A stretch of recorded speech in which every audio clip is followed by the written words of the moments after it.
ভাই যে কথাটি বললেন যে আসলে অভ্যুত্থানের স্পিরিচুয়াল যে জায়গাটি সেই জায়গাটি আসলে আমরা বুঝতে পারিনি বা আমরা হাতছাড়া করেছি। রাজনৈতিক দলগুলোকে একেবারে সুকৌশলে যে ঐক্য তৈরি হয়েছিল সেই ঐক্য ভেঙে দেওয়া হয়েছে। আসলে রাজনৈতিক দলগুলো কি এই জিনিসটা এখনো বুঝতে পারেনি ১ বছর পরে এসে? কেন তারা বুঝতে পারছে না?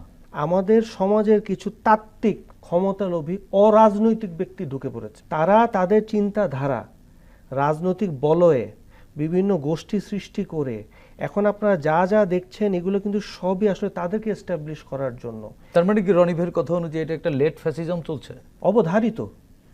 এবং শুধু সেইটাই না, আমি প্রথম টপিকটা তো যদি আমি আপনার ফেরত যাই, আমরা যে অস্ত্রের রাজনীতিটা যেটা থাকে এটা থেকে তো আমরা তো বের হইতে পারি নাই।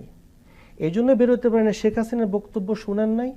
উনি কি বলেছে? নাম টাম লেখো। আমরা তো রাজনীতি নিয়ে কথা বলতেছি, আমি তো গৃহযুদ্ধের দিকটা দেখতে পাচ্ছি। একটা জিনিস করবার জন্য আপনি ৭১-এর যুদ্ধ যদি দেখেন, একটা দেশে গৃহযুদ্ধ তৈরি করার জন্য তিনটা জিনিস দরকার হয়।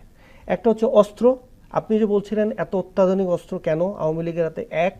২ হচ্ছে অর্থ, ৩ হচ্ছে ম্যান পাওয়ার। আপনি আওয়ামী লীগে তো কাউকেই পাইলেন না, আপনি তো অস্ত্রও পেলেন না।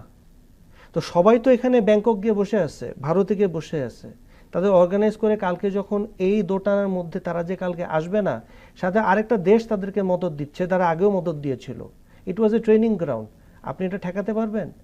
তো এনারা যারা করছেন রাজনীতি বোঝেন না ভাই। বিএনপিকে কিংবা জামাতকে আপনি যে ক্রিটিসিজমে ফেলেন না কেন, তারা তো একটা রাজনৈতিক দল, তাদের তো একটা রাজনৈতিক ইতিহাস আছে, রাইট? তারা কিন্তু শুধুমাত্র ক্ষমতা লোভের জন্যই না। আমি রাজা হব, সব কথা হচ্ছে, নির্বাচনের কথা হচ্ছে, পিআরের কথা হচ্ছে, এটা হবে। আপনি আমাকে বলেন তো কোন আলোচনাটাতে জনগণের কথাটা বললো? আমি আমার ভোটটা দেব, আমাকে কেউ বলবে না আমি কাকে ভোট দিয়েছি, আমি আমার অধিকার দিয়ে ভোট দিব। আপনি কোথাও জনগণের কথা দেখেছেন এদের কারো মুখে? অথচ জনগণ রাস্তায় নেমেছে বলেই তো আওয়ামী লীগ আজকে নেমে গেল, শেখ হাসিনা ভাগলো। জেল ওয়াকার সাহেব কি বলেছিলেন শেখ হাসিনাকে?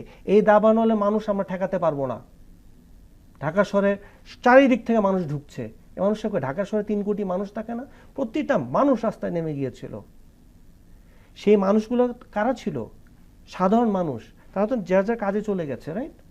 শিক্ষক শিক্ষকতায় চলে গেছে, চিকিৎসক তারা সেদিন সবাই রাস্তায় নেমেছিল। কিন্তু এই ভ্যাকিউমটার মধ্যে আমরা দেখতে পেরেছি কিছু অরাজনৈতিক ব্যক্তি যারা কিনা এসে, ধরেন আবারও বলছি যে তারা তাদের নিজেদের ভবিষ্যৎ, তারা মনে করে তারা দেশটাকে শাসন করতে পারবে, তারা একটা গোল্ডেন ফর্মুলা আছে বাংলাদেশে চালাতে পারবে। এটা রাজনীতি না রে ভাই, এটা ফ্যাসিজমের আরেকটা মুখ। রনি ভাই, আগামী নির্বাচন